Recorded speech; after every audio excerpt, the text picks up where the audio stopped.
Hello friends, I am Dr. Sunita, Assistant Professor in Physics Science College Raipur, and today we are going to discuss the BSc second year course Physical Chemistry Unit 1. And in our previous lecture we have discussed about the heat capacity and the calculation of the heat capacity at constant pressure and constant volume, and we have also seen the relation between the heat capacity at constant volume and constant pressure, which comes out to be equal to the gas constant. Now in this video we will be going to discuss the expansion of ideal gas and changes in thermodynamic property. So we have the two cases. First is the isothermal expansion,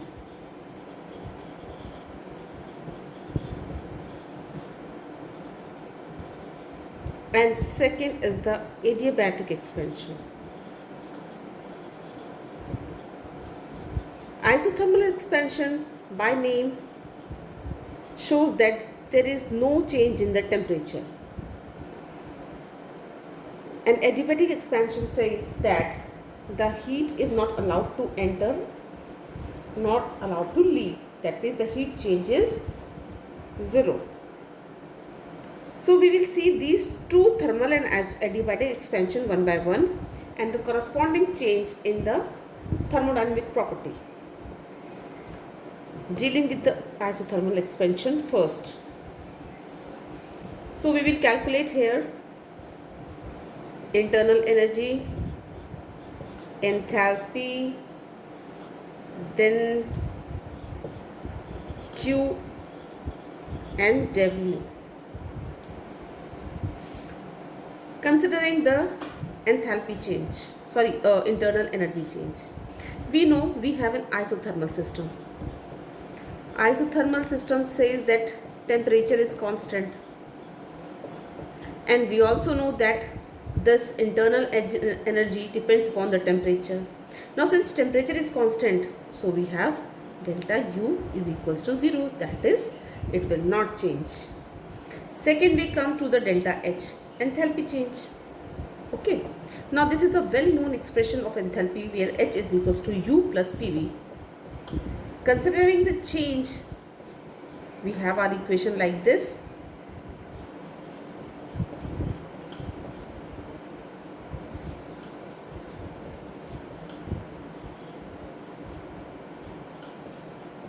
Now substituting this P in terms of RT from the ideal gas equation, we have delta H is equals to delta U plus delta and RT. Okay. Now from the above equation, from this calculation of the internal energy, we know this is 0. Temperature is also constant. So delta H comes out to be 0. That means we have the internal energy as well as the enthalpy change as 0. There is no change in the internal energy as well as in the enthalpy. Now we come to the calculation of the Q and the W.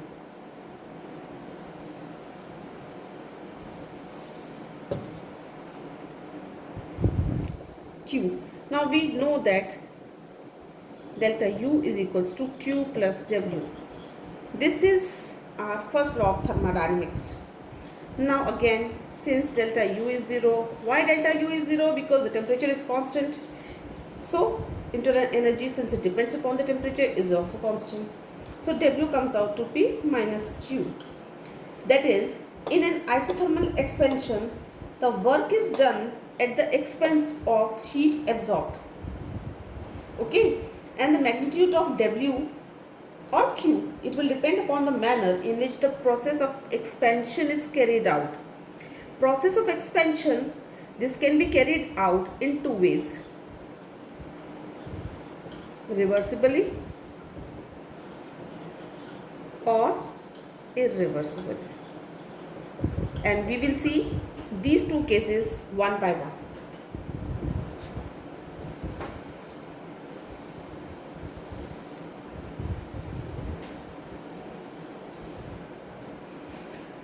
First we see the reversible isothermal expansion.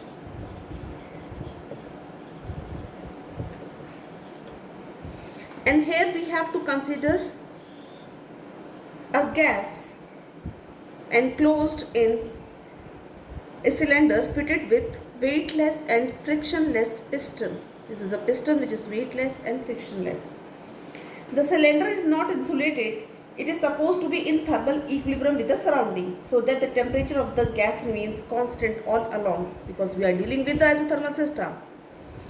The external pressure is equal to the pressure of the gas within the cylinder.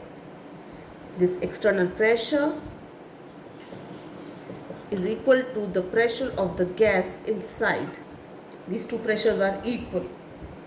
And if the external pressure is allowed to low by a very small amount, if this is lowered by a very small amount from P to P minus dP, there is an expansion of a gas from a V to a very small value V plus dV. As a result of expansion, the pressure of the gas within the cylinder falls to P minus dP. Because what happens? External pressure is equal to the pressure of the gas within the cylinder. And if the gas will expand, so pressure inside will decrease. And this decrease is equal to the pressure which is applied, that is lowered. So it becomes equal to the external pressure and the piston comes to rest. Now if the external pressure is lowered again, the same thing will happen again. The pressure inside the gas will decrease by a very small amount and the piston will again come to the rest. It may be noted that since the temperature system is thermal equilibrium with the surrounding, small cooling is produced, which is compensated by the heat absorbed from the surrounding. So the temperature is constant. Now since during the gas expansion, pressure decreases and the volume increases, so we have dW is equals to P minus dP. This is a decrease in the pressure, and we have the dV as volume increase. So this is given by minus P dV.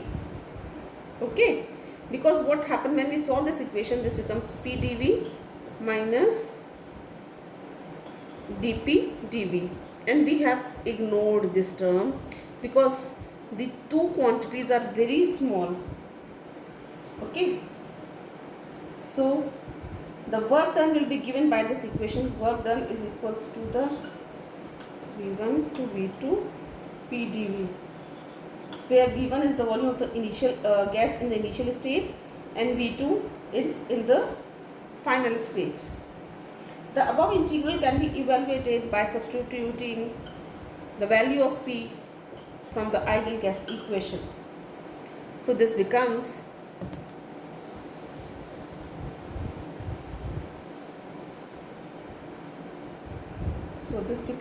W is equals to minus RT ln V2 by V1. So now in the ideal gas we have P1 V1 is equals to P2 V2. The above gas equation can also be written in terms of the pressure, minus RT ln P1 by P2. So for n moles in number of moles, we have our final expression as minus RT ln V2 by V1, and in terms of pressure we have this equation. Since during the expansion V2 is more than V1 and P2 is less than P1, the work comes out to be negative, which is in confirmation with the convention used. So this is the equation for reversible isothermal expansion. Now we come to the another case where we have a system in which the reversible isothermal expansion is taking place. So we will see this.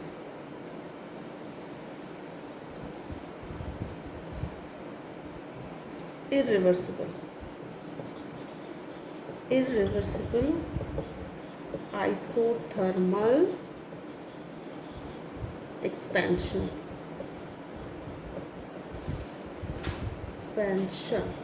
Here we have a first case of free expansion. Free expansion means the external pressure is 0. So what about the work done? It will become P external dV. So it becomes 0. And in the case of the intermediate expansion, in between the free and in between the reversible isothermal expansion, we have W is equals to integral of P external dV, that is minus P external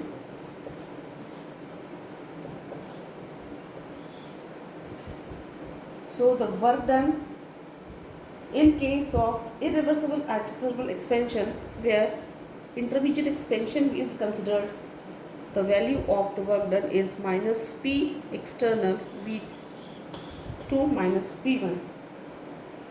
Now since P external is less than P, the work done during intermediate isothermal expansion, it is less than the work done during reversible isothermal expansion, in which P external is almost equal to 0. So this was about the expansion of the ideal gas under isothermal condition and the corresponding changes in the thermodynamic properties. Thank you very much.